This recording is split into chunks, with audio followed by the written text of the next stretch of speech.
प्रभजोत जी स्वागत करते हैं। सत श्री अकाल। सत श्री अकाल जी, सत श्री अकाल सारे श्रोतिਆਂ ਨੂੰ मेरी प्यार भरी सत श्री अकाल जी। और सुमेश जी ਤੁਹਾਡਾ भी स्वागत करते हैं। सत श्री अकाल। सत श्री अकाल जी, बहुत बहुत धन्यवाद जी। पहला तो प्रभजोत होਰਾਂ ਨੂੰ ਪੁੱਛੀਏ, प्रभजोत जी ये इतिहास रचिया गया है, हिस्टरी ਦੇ ਵਿੱਚ ਕਿਹਾ ਜਾ ਰਿਹਾ है कि अज तक ਦੀ ਸਭ ਤੋਂ ਵੱਡੀ ਇਹ ਡੀਲ है एयरक्राफ्ट खरीदਣ ਦੀ एयर इंडिया ਵੱਲੋਂ। दो थोड़ी जानकारी। देखो बहुत वड्डी बहुत देर तो एयर इंडिया की जी मैनेजमेंट है जो टाटा को आई है तो उन्होंने बार बार स्टेटमेंट दी ने, बार बार कहा है कि असी जो एयर इंडिया है सब तो बड़ा एयर कैरियर बनेगा इंडिया का। बिकॉज इस वेले जो सबसे ज्यादा जहाज ने प्राइवेट एयरलाइन कोल ने, इंडिगो कोल ने। एयर इंडिया की जो कंसोलीडेशन शुरू हुई है, जो टाटा ने टेक ओवर किया, इन्होंने काफी शेयर जो अपने बाकी एयरलाइन जिन्होंने पार्टनर एयरलाइन थी वो भी खरीदिया ने, जिवें एयर एशिया इंडिया जी वो भी ले ली।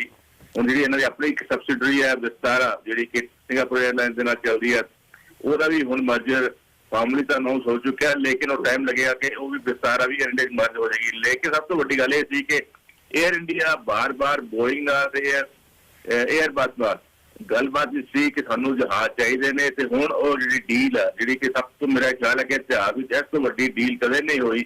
470 जहाज एक लॉट में खरीदे जाएंगे, जिन्हों की डिलीवरी फेज होगी, टाइम टू टाइम होती जाएगी। और एयर इंडिया का फ्लीट जो वो अपना कंट्री का सब तो बड़ा फ्लीट बन जाएगा।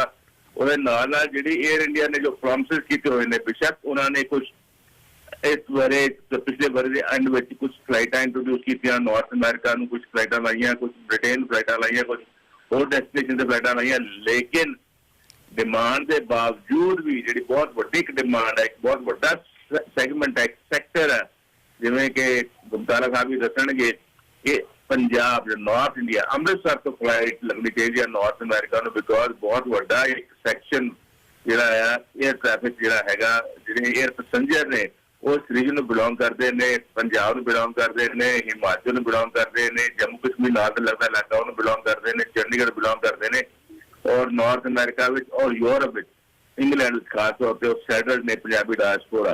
तो उन्होंने बहुत लंबे समय तो डिमांड थी, बेशक फ्लाइट का उन्होंने बर्मिंघम वाली फ्लाइटों की फ्रिक्वेंसी बढ़ाई है, लेकिन वो एडिक्वेट नहीं। और अमृतसर तो सिर्फ 2 फ्लाइटा होर एडिशनल ऐड की ने, जबकि इस वाली डिमांड है 27% जो ट्रैफिक है जो इंदिरा गांधी इंटरनेशनल एयरपोर्ट तो नॉर्थ अमेरिका में आता है, वो पंजाब तो आता है। और इन्ना बड़ा एक सैगमेंट है जिन्होंने कि बड़ा लॉन्ग डिस्टेंस ट्रैवल करना पैंदा है दिल्ली जाने लिए पंजाब तो, चाहे अमृतसर चलते, चाहे गुरदासपुर तो, चाहे लुधियाने तो, चाहे बठिंडे तो, जिसे मर्जी चल के हम दिल्ली जाकर उन्होंने फ्लाइटा लैनिया पैंदियां ने। और पंजाब की अपनी कनैक्टिविटी जी है, पंजाब बार बार कह रहा है कि मिस्टर भगवंत मान ने भी बार बार किया, उन्हें भी एयर इंडिया नाल गलबात की। ईवन जिहड़े कैनेडा के उत्थे सफीर ने दिल्ली विच उन्होंने भी गलबात की, होरां नाल गलबात भी की कि सानू डायरैक्ट फ्लाइटा चाहिए ने। सिविल एविएशन मिनिस्ट्री ने भी बार बार किया कि अपने जिहड़े उन्होंने इन्वेस्ट पंजाब समिट उन्होंने फिर करन जा रहे हैं फरवरी के एंड में, उहदे बार बार ये कह रहे हैं कि जब तक कनैक्टिविटी नहीं बनती पंजाब की अमृतसर की, क्योंकि अमृतसर देखो तुसीं G20 समिट का भी एक सैगमेंट मार्च में होना, जबकि अमृतसर एक इंटरनेशनल सिटी है, बहुत बड़ा एक शहर है, धार्मिक सिटी नहीं, एक बहुत बड़ा बिजनेस सेंटर भी है, हब है। जो तुसीं पुरातन इतिहास देखो तो सिल्क रूट का एक बड़ा इंपॉर्टेंट लिंक रहा। सो अमृतसर की कनैक्टिविटी बहुत इंपॉर्टेंट है, खास करके सिख डायस्पोरा लिए वैसे ही यदि बहुत श्रद्धा मान है कि जिन्हें जाना होंगे कि पहले अमृतसर मत्था टेक के आते हैं, जान लगे मत्था टेक के जाते हैं। सो जी अपनी सैक्टिविटी है, ट्रैफिक की कोई प्रॉब्लम नहीं है। हुण जी एक बार बार एक गल कही जाती थी कि बिजनेस क्लास ट्रैवलर नहीं है, लेकिन जे तुसीं पिछले सालों का ट्रेंड देखो, पिछले 2-3-4 सालों का ट्रेंड देखो, तो बिजनेस क्लास में जी रेशो है वो रैपिडली इंक्रीज करती जा रही है। जो ट्रैफिक नॉर्थ अमेरिका तो पंजाब में आता है, इंडिया में आता है, वह जो बिजनेस क्लास ट्रैवलर है वह परसेंटेज बहुत तेजी नाल वधिया compare to rest of India. जो रेस्ट ऑफ इंडिया तुसीं बिजनेस क्लास ट्रैवल देखो तो ऑलमोस्ट स्टेबल है, कितने 4 ਤੋਂ 5% होया, कितने 14 ਤੋਂ 15% होया, कितने 16 ਤੋਂ 18% होया। लेकिन पंजाब का जो ट्रैवलर है वह 3% तो मेरे ख्याल 9-10% से पहुंच गया बिजनेस क्लास ट्रैवलर। सो इन्नी ग्रोथ किसी भी होर सैक्टर में नहीं देखी गई जिन्नी के बिजनेस ट्रैवल क्लास ट्रैवल की पंजाब ਦੇ ਜਿਹੜੇ ਬਹੁਤ ਪੈਸੇਂਜਰ ਨੇ ਜਾਂ ਪੰਜਾਬ ਤੋਂ ਜਿਹੜੇ ਆਉਂਦੇ ਨੇ ਜਾਂ ਪੰਜਾਬ ਤੋਂ ਵਾਪਸ ਕੈਨੇਡਾ ਜਾਂਦੇ ਨੇ, ਨਾਰਥ ਅਮਰੀਕਾ ਜਾਂਦੇ ਨੇ। ਸੋ ਬੜੀ ਵੱਡੀ ਡਿਮਾਂਡ ਹੈ, ਲੇਕਿਨ 에ਅਰਲਾਈਨ ਬਾਰ-ਬਾਰ ਇਹਨੂੰ ਇਗਨੋਰ ਕਰਦੀਆਂ ਰਹੀਆਂ ਨੇ। ਕਦੇ ਜੋ ਚੰਡੀਗੜ੍ਹ 에ਅਰਪੋਰਟ ਬਣਿਆ ਫਲਾਈਟਾਂ ਲਾਈਆਂ, ਲੇਕਿਨ ਕਦੇ ਜੀ ਅੱਜ ਦੀ ਫਲਾਈਟਾਂ ਲੱਗਣੀਆਂ, ਫਲਾਈਟਾਂ ਕੈਂਸਲ ਕਰ ਦਿਓ, ਜਹਾਜ਼ ਲਾ ਲਓ ਵਾਪਸ। 에ਅਰ ਇੰਡੀਆ ਕੋਲ ਜਹਾਜ਼ ਨਹੀਂ ਹੈਗੇ। ਜਦੋਂ ਕੋਈ ਜਹਾਜ਼ ਦੀ ਨਵੀਂ ਫਲਾਈਟ ਲਾਣੀ ਪੈਂਦੀ ਹੈ ਪੋਲੀਟੀਕਲ ਪ੍ਰੈਸ਼ਰ ਤੇ, ਤਾਂ ਉਸ ਤੋਂ ਸਭ ਤੋਂ ਪਹਿਲਾਂ ਜਿਹੜਾ ਨਜ਼ਲਾ ਗਿਰਦਾ ਜਾਂ ਅੰਮ੍ਰਿਤਸਰ ਤੇ ਜਾਂ ਚੰਡੀਗੜ੍ਹ ਤੇ। ਇਹਨਾਂ ਦੀ ਫਲਾਈਟਾਂ ਕਟੇਲ ਕਰਕੇ ਜਹਾਜ਼ ਲੈ ਜਾਂਦੇ ਨੇ ਤੇ ਦੂਜੇ ਰੂਟ ਤੇ ਲਗਾ ਦਿੱਤੇ ਜਾਂਦੇ ਨੇ ਟੂ ਮੀਟ ਦਿਸ ਡਿਮਾਂਡ। ਜਿਵੇਂ ਕਿ ਹੁਣ ਥੋੜੇ ਦਿਨ ਪਹਿਲਾਂ ਜਿਵੇਂ ਤੁਸੀਂ ਦੱਸਿਆ ਕਿ ਮੈਂ ਰੁੜਕੇਲਾ ਗਿਆ ਹੋਇਆ ਸੀ, ਭੁਵਨੇਸ਼ਵਰ ਗਿਆ ਹੋਇਆ ਸੀ ਵਰਲਡ ਕੱਪ ਕਵਰ ਕਰਨ। ਸੋ ਉਹਦੀ ਕਨੈਕਟੀਵਿਟੀ ਕਰਨ ਲਈ 에ਅਰ ਇੰਡੀਆ ਨੂੰ ਪ੍ਰੈਸ਼ਰ ਪਾਇਆ ਗਿਆ ਕਿ ਭੁਵਨੇਸ਼ਵਰ ਤੇ ਰੁੜਕੇਲਾ ਵਿਚਕਾਰ ਫਲਾਈਟ ਲਗਾਈ ਜਾਵੇ, ਇੱਕ ਸ਼ਟਲ ਫਲਾਈਟ ਲਗਾਈ ਜਾਵੇ। ਉਹ ਇੱਕ ਜਹਾਜ਼ ਕੱਢਿਆ ਗਿਆ ਤੇ ਉਹ ਉੱਥੇ ਲਗਾ ਦਿੱਤਾ ਗਿਆ ਕਿ ਇੱਕ ਫਲਾਈਟ ਡੇਲੀ ਦੀ ਬਣਾ ਦਿੱਤੀ ਗਈ ਭੁਵਨੇਸ਼ਵਰ ਰੁੜਕੇਲਾ ਦੀ। ਲੇਕਿਨ ਉਹ ਫੈਕਟ ਕਿਹੜੇ ਹੁੰਦੇ ਨੇ? ਉਹ ਰੂਟ ਹੁੰਦੇ ਨੇ ਜਿਹੜੇ ਕਿ ਸਰਕਾਰਾਂ ਨੂੰ ਪੋਲੀਟੀਕਲੀ ਇੰਨੇ ਜ਼ਿਆਦਾ ਉਹਨਾਂ ਨੂੰ ਪਈ ਨਹੀਂ। ਲੇਕਿਨ ਪੰਜਾਬ ਬਿਜ਼ਨਸ ਦੇ ਐਂਗਲ ਤੋਂ ਪੰਜਾਬ ਦਾ ਟ੍ਰੈਫਿਕ ਜਿਹੜਾ ਪੈਸੇਂਜਰ ਹੈ ਜਾਂ ਟ੍ਰੈਫਿਕ ਹੈ ਜਾਂ ਟ੍ਰੈਫਿਕ ਹੈ ਉਹ ਦੇਖ ਕੇ ਜਾਂ ਹੋਰ ਗੱਲਾਂ ਦੇਖੀਆਂ ਜਾਣ ਤਾਂ ਪੰਜਾਬ ਤੋਂ ਤਾਂ ਕੋਈ ਫਲਾਈਟ ਘਟਣੀ ਨਹੀਂ ਚਾਹੀਦੀ, ਸਗੋਂ ਵਧਣੀਆਂ ਚਾਹੀਦੀਆਂ ਨੇ। ਜਿਹੜਾ ਤੁਸੀਂ ਦੇਖੋ ਇੰਨਾ ਜ਼ਿਆਦਾ ਰਸ਼ ਹੈ ਪੰਜਾਬ ਤੋਂ ਵਾਪਸ ਕੈਨੇਡਾ ਜਾਣ ਜਾਂ ਕੈਨੇਡਾ ਤੋਂ ਆਉਣ ਲਈ, ਉਹ ਟਿਕਟਾਂ ਨਹੀਂ ਮਿਲਦੀਆਂ ਜੀ, ਬਿਜ਼ਨਸ ਵਾਲੀ ਟਿਕਟਾਂ ਵੀ ਨਹੀਂ ਮਿਲਦੀਆਂ। ਸੋ ਬੜੀ ਵੱਡੀ ਡਿਮਾਂਡ ਹੈ ਕਿ ਅੰਮ੍ਰਿਤਸਰ ਨੂੰ ਸਭ ਤੋਂ ਪਹਿਲਾਂ ਕਨੈਕਟ ਕੀਤਾ ਜਾਵੇ ਨਾਰਥ ਅਮਰੀਕਾ ਨੂੰ, ਉਸ ਤੋਂ ਬਾਅਦ ਚੰਡੀਗੜ੍ਹ ਨੂੰ ਵੀ ਕਨੈਕਟ ਕੀਤਾ ਜਾਵੇ ਨਾਰਥ ਅਮਰੀਕਾ ਨਾਲ। ਸੋ ਇਹ ਜਿਹੜਾ ਨਵਾਂ ਫਲੀਟ 470 ਜਹਾਜ਼ਾਂ ਦਾ ਅਗਲੇ ਕੁਝ ਵਰਿਆਂ ਵਿੱਚ ਮਿਲੇਗਾ 에ਅਰ ਇੰਡੀਆ ਨੂੰ, ਜਿਹੜੇ ਬੋਇੰਗ ਨੇ ਔਰ 에ਅਰਬਸ ਨੇ। ਸੋ ਇਹਦੇ ਮਿਲਣ ਨਾਲ ਜਿਹੜੀ ਇੱਕ ਇਹਨਾਂ ਦੀ ਸੀ ਕਿ ਜਹਾਜ਼ਾਂ ਦੀ ਸ਼ਾਰਟੇਜ ਆ ਉਹ ਪੂਰੀ ਹੋ ਜਾਏਗੀ, ਪਰ ਉਹਦੇ ਨਾਲ ਨਾਲ ਇਹਨਾਂ ਨੂੰ ਬਹੁਤ ਸਾਰਾ ਟ੍ਰੇਨਡ ਪਾਇਲਟਸ ਦੀ ਵੀ ਲੋੜ ਪਏਗੀ। ਬਿਕੋਜ਼ ਇਸ ਵੇਲੇ ਕੰਟਰੀ ਵਿੱਚ ਪਾਇਲਟਸ ਦੇ ਵੀ ਜਿਹੜੇ ਚੰਗੇ ਇਹਨਾਂ ਵੱਡੇ ਜਹਾਜ਼ਾਂ ਨੂੰ ਜਿਹੜੇ ਕੈਪਟਨ ਨੇ ਉਹਨਾਂ ਦੀ ਵੀ ਸ਼ਾਰਟੇਜ ਆ। ਬੇਸ਼ੱਕ ਇੰਡੀਗੋ ਕੋਲ ਕੁਝ ਪਾਇਲਟ ਹਨ, ਲੇਕਿਨ ਜੈਟ 에ਅਰਵੇਜ਼ ਦੇ ਬੰਦ ਹੋਣ ਨਾਲ ਕੁਝ ਪਾਇਲਟ ਅਵੇਲੇਬਲ ਸਨ।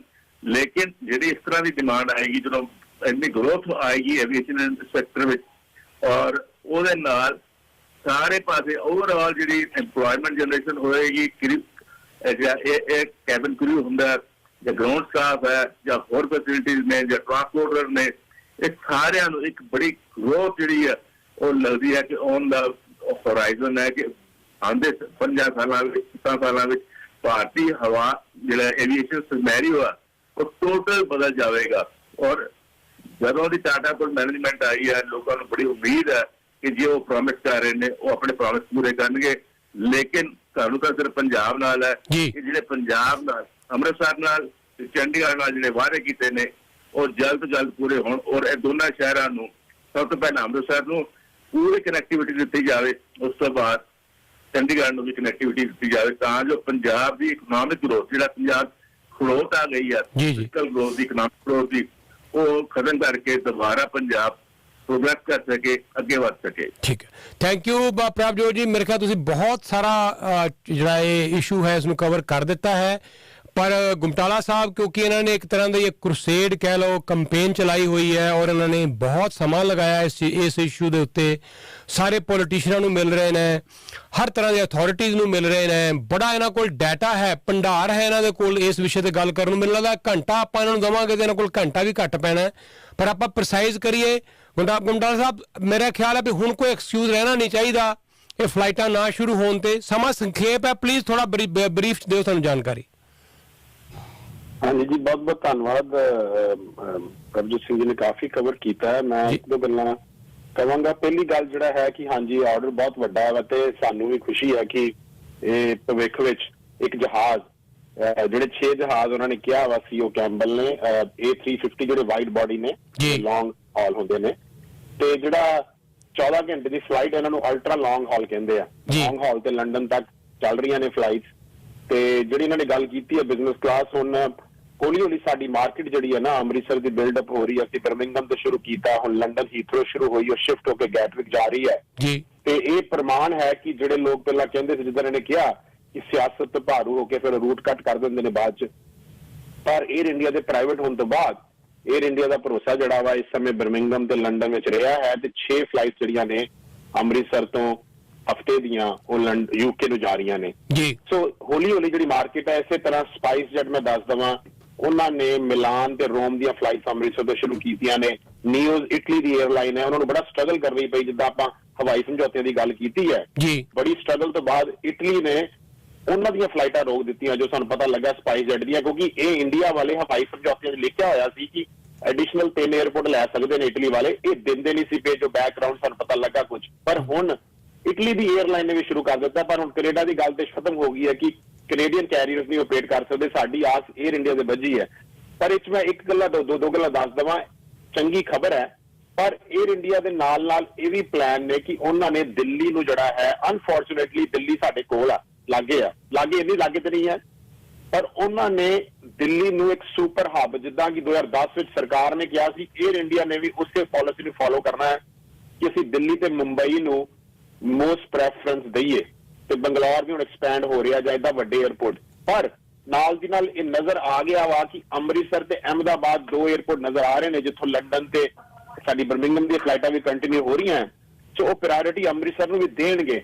ਪਰ ਦਿੱਲੀ ਦੀ ਜਿਹੜੀ ਪ੍ਰੋਬਲਮ ਹੈ ਸਾਨੂੰ ਰਹੇਗੀ, ਪਰ ਉਹਦੇ ਵਿੱਚ ਇੱਕ ਗੱਲ ਜ਼ਰੂਰ ਬੜੀ ਜ਼ਰੂਰੀ ਹੈ ਕਿ 에ਅਰਲਾਈਨਸ ਨੇ ਜਾਣਾ ਹੈ, ਸੈਣੀ ਸਾਹਿਬ, ਨੰਬਰਸ ਤੇ ਗੇਮ, ਇਹ ਸਾਰੀ ਗੇਮ ਹੋਏਗੀ ਨੰਬਰ ਦੀ। ਉਹਨਾਂ ਨੇ ਸੈਨ ਫਰਾਂਸਿਸਕੋ 10 ਫਲਾਈਟਾਂ ਕੀਤੀਆਂ ਨੇ ਹਫਤੇ ਦੀਆਂ। 에ਅਰ ਇੰਡੀਆ ਨੂੰ ਵੀ ਪਤਾ ਹੈ ਕਿ ਸਾਡੇ ਟੌਪ 10 ਰੂਟ ਕਿਹੜੇ ਨੇ ਜਿੱਥੋਂ ਅਸੀਂ ਮੋਸਟ ਪ੍ਰੋਫਿਟ ਵੇਖ ਸਕਦੇ ਹਾਂ। ਸੋ ਗੱਲ ਫਿਰ ਨੰਬਰਸ ਦੀ ਆਏਗੀ, ਤੇ ਉਹਦੇ ਵਿੱਚ ਸਾਡੇ ਕੋਲ ਵੀ ਹੁਣ ਜਿਹੜਾ ਅੱਗੇ ਤਾਂ ਸਵਾਰੀਆਂ ਦਾ ਅੰਕੜੇ ਅਸੀਂ ਕਹਿ ਰਹੇ ਹਾਂ, ਵਰਬਲੀ ਵੀ ਪੋਲੀਟੀਸ਼ੀਅਨ ਦੇ ਥਰੂ ਕਹਿ ਰਹੇ ਹਾਂ, ਪਰ ਗੱਲ ਤੇ ਸੀਓ ਤੱਕ ਜਾਂ ਸੀਸੀਓ ਤੱਕ, ਡਿਸੀਜਨ ਟੀਮ ਤੱਕ ਪਹੁੰਚੇਗੀ ਨੰਬਰਸ ਦੀ। ਤੇ ਉਹਦੇ ਵਿੱਚ ਸਾਨੂੰ ਕੁਝ ਹੁਣ ਪ੍ਰੈਪਰੇਸ਼ਨਸ ਕਰਨੀ ਪੈਣਗੀਆਂ। ਕੋਈ ਵੀ ਚੀਜ਼ ਕਰੀਏ, ਸਾਨੀ ਸਾਹਿਬ, ਲੰਡਨ ਸਾਨੂੰ 2 ਸਾਲ ਲੱਗੇ, 2.5 ਸਾਲ ਭਾਵੇਂ 에ਅਰ ਇੰਡੀਆ ਸਰਕਾਰੀ ਸੀ, ਉਹਨਾਂ ਨੂੰ ਸਾਰਾ ਡੇਟਾ ਭੇਜਣਾ, ਮਾਰਕੀਟ ਤੋਂ ਦੱਸਣਾ, ਟਰੈਵਲ ਏਜੰਟਸ ਦੇ ਥਰੂ। तो वो जो काम आप जिवें तुहानूं पता तुसीं मीटिंग में शामिल सी मई में कनेडा ने भी किया कि ट्रैवल एजेंट ड्रिवन बड़ी मार्केट है। सो सानूं एक बड़ी लोड़ है जिहड़ी इस वेले उन्हां तों इनपुट जिहड़ा होएगा वो बहुत जरूरी है। ते उहदे संबंधी मैं असीं गलबात करके एयरलाइंस सैनी साहब खुद सर्वे करा सकदियां ने। बहुत लोग कहंदे सानूं कोई कहंदे जां किस तरह भी है, पर उन्हां को इस समय पूरा वड्डा नेटवर्क आ जिहड़ा उन्होंने सर्वे करना है। ठीक है, जे असीं कुछ होमवर्क होर करिए ਤੇ ਇਹਨੂੰ ਅੱਗੇ ਲੈ ਕੇ ਜਿਸ ਤਰ੍ਹਾਂ ਹੀ ਜੁੜੇ ਆ, ਇਹ ਕੰਮ ਜਿਹੜਾ ਸੈਣੀ ਸਾਹਿਬ 2 ਸਾਲ ਲੱਗ ਸਕਦੇ ਨੇ। ਮੈਂ ਇਹਨੂੰ 2 ਸਾਲ 2.5 ਸਾਲ ਲੈ ਕੇ ਤੁਰਿਆ ਸੀ। तो आज अमृतसर वाले कला मैं नहीं, ਅਸੀਂ ਸਾਰੀ ਜਿਹੜੀ ਸਾਡੀ ਟੀਮ ਹੈ, ਠੀਕ ਹੈ, ਸਾਡਾ ਅਸੀਂ 2-2.5 ਸਾਲ ਦਾ ਵਿਜ਼ਨ ਲੈ ਕੇ ਚੱਲੇ ਆ ਤੇ ਉਹਦੇ ਵਿੱਚ ਹੁਣ ਸਾਲ ਹੋਇਆ। ਸਾਲ ਵਿੱਚ ਅਸੀਂ ਬਹੁਤ ਅੱਗੇ ਪਹੁੰਚ ਚੁੱਕੇ ਆ ਗੁਰੂ ਸਾਹਿਬ ਦੀ ਮਿਹਰ ਸਦਕਾ। तो ਆਪਾਂ ਇਹਨੂੰ ਇਸੇ ਤਰ੍ਹਾਂ ਕੰਟੀਨਿਊ ਰੱਖਣਾ ਹੈ। ਵੱਡੀ ਗੱਲ ਪੰਜਾਬੀਆਂ ਨੇ ਇਹ ਕਰਨੀ ਹੈ। ਮੈਂ ਫਿਰ ਬੇਨਤੀ ਕਰਾਂਗਾ, ਟੋਰਾਂਟੋ ਤੋਂ ਤੁਸੀਂ ਹੁਣ 에ਅਰ ਇੰਡੀਆ ਤੇ ਸਿਰਫ 2 ਘੰਟੇ ਦਾ ਸਟੇ ਹੈ ਦੋਨੋਂ ਪਾਸਿਓਂ ਜੀ। ਤੁਸੀਂ ਅੰਮ੍ਰਿਤਸਰ ਟਿਕਟ ਜ਼ਿਆਦਾ ਮਹਿੰਗੀ ਵੀ ਨਹੀਂ ਹੁੰਦੀ। ਇਹ ਜਿਹੜੇ ਅੰਕੜੇ ਜਾਣਗੇ ਨਾ, ਵੱਧ ਤੋਂ ਵੱਧ ਅੰਮ੍ਰਿਤਸਰ ਜਾਓ, ਭਾਵੇਂ ਲੁਧਿਆਣੇ ਵਾਲੇ ਵੀ ਨਾ। ਮੈਂ ਤਾਂ ਬਹੁਤ ਸਟਰਗਲ ਕਰ ਰਿਹਾ ਜੀ ਜੀ। ਜਿੰਨਾ ਸਾਡਾ ਮਾਲਵਾ ਏਰੀਆ ਹੈ, ਉਹਨਾਂ ਨੂੰ ਜਦੋਂ ਕਹੀਦਾ ਕਹਿੰਦੇ ਸਾਨੂੰ ਦਿੱਲੀ ਤੋਂ ਵੀ 5 ਘੰਟੇ ਲੱਗਦੇ ਆ ਤੇ ਅੰਮ੍ਰਿਤਸਰ, ਪਰ ਅਸੀਂ ਪਹਿਲਾਂ ਦਿੱਲੀ ਅੰਮ੍ਰਿਤਸਰ ਕਿਉਂ ਜਾਈਏ, ਵਾਪਸ ਕਿਉਂ ਜਾਈਏ।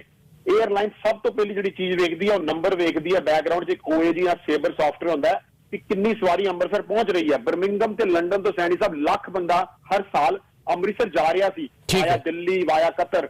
तो ये बहुत जरूरी है सारे पंजाबियों ਲਈ कि वो अमृतसर जरूर जान ਤਾਂ ਜੋ केस साडा होर स्ट्रॉन्ग बने। ठीक है, ਜਦੋਂ ਅਸੀਂ ਬੱਸ ਲੈ ਲੈਂਦੇ ਉਹ ਨੰਬਰ ਉਹਨਾਂ ਤੱਕ ਨਹੀਂ ਪਹੁੰਚਦੇ। ਦੂਜੀ ਗੱਲ ਮੈਂ ਫਿਰ ਦੱਸਦਾ, ਭਾਵੇਂ ਤੇ ਆਪ ਦੇ ਸਪੋਰਟਰ ਜਿਹਦੇ ਨੇ ਅਸੀਂ ਜਿਹੜੀ ਵੀ ਸਰਕਾਰ ਹੋਵੇ ਕਹਿੰਦੇ ਆ, ਸੈਣੀ ਸਾਹਿਬ ਮੈਨੂੰ 6 ਮਹੀਨੇ ਹੋ ਗਏ ਨੇ ਕਿ ਬੱਸ ਅੰਮ੍ਰਿਤਸਰ ਹਵਾਈ ਅੱਡੇ ਤੋਂ ਤੁਸੀਂ ਦਰਬਾਰ ਸਾਹਿਬ ਘਿਓ ਮੰਡੀ ਜਾਂ ਦੁਰਗਿਆਣਾ ਮੰਦਿਰ ਚੌਂਕ ਤੱਕ ਲਾਓ। 2 ਹਫ਼ਤੇ ਚੱਲੀ ਸੀ, ਪਿਛਲੇ ਸਰਕਾਰ ਬੰਦ ਕਰ ਦਿੱਤੀ, ਕੋਈ ਸੁਣਵਾਈ ਨਹੀਂ। एयरपोर्ट तो लैके शहर तक जी स्ट्रीट लाइट गुमटाला चौक बंद पई है 6 महीने की। मैं खुद होके आया। दूजी गल, दूजे शहरों तो आ देखो भगवंत मान जी ने बस नूं चलाया सिंगापुर टीचर भेजण लई। चलो ये मुद्दा नहीं सी इस वेले, पर सरकार नूं जिद्दां उड़ीसा तो होके आए ने प्रभजोत जी, तुसीं फिर उन्हां नूं पुछना, उड़ीसा सरकार ने पिछले साल अनाउंस किया एयरलाइन इंसेंटिव स्कीम। ये पंजाब सरकार चंडीगढ़ नूं इंसेंटिव दे रही है 1650, कहते हर सवारी ते 1250 रुपये देवांगे जे इंटरनेशनल फ्लाइट शुरू करेगी। पर अमृतसर नूं बिल्कुल ही नकारदे पे ने। कोई स्ट्रीट लाइन नहीं, कोई बस सेवा नहीं, इक्को एक इंटरनेशनल एयरपोर्ट आ। सो असीं भार दिल्ली तो सुट्टी जाने आ, पर साडी सूबा सरकार नूं इंसेंटिव देने पैणगे अमृतसर लई। अज ही इन्हां ने कदी नहीं, सैनी साहब बयान दे रहे ने कि इन्हां ने साडे वांगू कोई ऐसा प्रपोजल विखाया वा जिहड़ा एयर इंडिया को लैके गए ने, कोई ऐसा काम कीता वा, ये दिखाण। फिर मेरे वर्गा बंदा कहेगा हाँ भी कुछ सॉलिड एविएशन पॉलिसी ये कर रहे ने, ਆਪਾਂ ਇਹ ਕਰਦੇ ਆ, ਇਨਸੈਂਟਿਵ ਦੇ ਰਹੀ ਹੈ। ਜੀ ਜੀ, ਗੁਪਤਾਲਾ ਸਾਹਿਬ ਆਇਆ ਕਰਦੇ ਆ, ਇਹ ਹੁਣ ਗੱਲ ਨੂੰ ਜਾਰੀ ਰੱਖਾਂਗੇ। ਔਰ ਪ੍ਰਭਜੋਤ ਜੀ ਆਲਰੇਡੀ ਬਾਈ ਚਾਂਸ ਚੰਡੀਗੜ੍ਹ ਹੀ ਬੈਠੇ ਨੇ, ਔਰ ਇਹ ਬੜੇ ਵੈਲ, ਤੁਹਾਨੂੰ ਪਤਾ ਵੈਲ ਕਨੈਕਟਡ ਨੇ ਪੋਲੀਟੀਕਲ ਲੈਵਲ ਦੇ ਉੱਤੇ।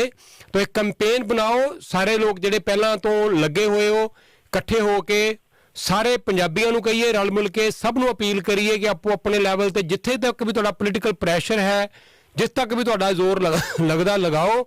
ਔਰ ਇਹ ਇੱਕ ਵਾਰੀ ਹਿੰਮਤ ਕਰਨ ਦੀ ਲੋੜ ਹੈ, ਇਹ ਫਲਾਈਟ ਚਲਾਉਣੀ ਜ਼ਰੂਰੀ ਹੈ। ਚੱਲ ਪਈਆਂ ਤੇ ਫਿਰ ਪੰਜਾਬੀਆਂ ਨੇ ਭਾਰੀ ਦੇਣੀਆਂ ਫਲਾਈਟਸ ਨੂੰ। ਮੈਨੂੰ ਦਾਅਵਾ ਹੈ, ਮੇਰਾ ਦਾਅਵਾ ਹੈ ਕਿ ਕਾਮਯਾਬ ਹੋਣਗੀਆਂ ਫਲਾਈਟਸ। ਜਿਨ੍ਹਾਂ ਨੂੰ ਸ਼ੱਕ ਸ਼ੁਬਾ ਹੈ ਉਹਨਾਂ ਦਾ ਸ਼ੱਕ ਸ਼ੁਬਾ ਵੀ ਦੂਰ ਹੋ ਜਾਏਗਾ। ਪਰ we need to work hard together, ਔਰ ਇਹ ਪੂਰੀ ਜ਼ੋਰ ਨਾਲ ਕੰਪੇਨ ਚਲਾਉਣ ਦੀ ਲੋੜ ਹੈ। ਹੁਣ ਸਮਾਂ ਆ ਗਿਆ। ਤੁਹਾਡਾ ਦੋਨਾਂ ਦਾ ਥੈਂਕ ਯੂ ਬਹੁਤ ਬਹੁਤ, ਔਰ ਜਲਦੀ ਫਿਰ ਗੱਲ ਕਰਾਂਗੇ। ਬਹੁਤ ਜੀ ਧੰਨਵਾਦ। ਥੈਂਕ ਯੂ ਪ੍ਰਭਜੋਤ ਜੀ, ਥੈਂਕ ਯੂ ਸੋ ਮਚ।